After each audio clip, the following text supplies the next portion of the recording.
Zëvendës Ministre, faleminderit. Është një nder dhe privilegj i veçantë së pari që prezantohem nga ana juaj si Ministër i Infrastrukturës dhe Energjisë, por edhe së dyti që jam këtu përballë me një grup shumë të mirë njerëzish, të cilët kam bashkëpunuar për shumë vitesh.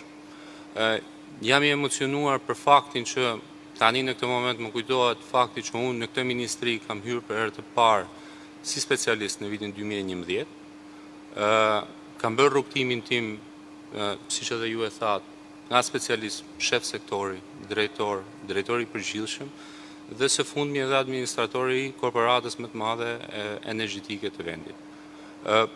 Patjetër, dhe pikërisht për shkak të këtij rrugtimi, unë jam shumë i qartë për sa i përket vizionit, qasjes, objektivave dhe çfarë kërkohet nga kryeministri, por edhe nga qytetarët për Ministrinë e Infrastrukturës dhe Energjisë. Jam i bindur që në bashkëpunimin tuaj, të gjithë stafit të Ministrisë së Infrastrukturës dhe Energjisë, institucioneve të varësisë së Ministrisë së Infrastrukturës dhe Energjisë, do ja dalim që të çojmë para sfidat, të arrijmë atë çfarë qytetarët kërkojmë nga ana juaj, nga ana jonë, por edhe të bëjmë dhe të përmbushim detyrat në cilësinë e duhur. Unë nuk dua të zgjatem më tepër në këtë ditë, patjetër dua ta përmbyll me një falënderim për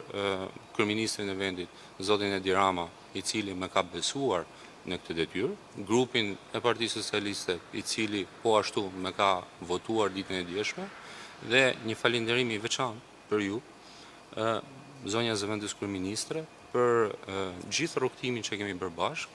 për mbështetjen tuaj gjatë gjithë detyrave në karrierën time gjatë rrugtimit tonë, që siç edhe ju e thatë është nga viti 2019, dhe ka qenë një nder dhe privilegj i veçantë që unë të bashkëpunoj me ju. Faleminderit dhe suksese gjithë.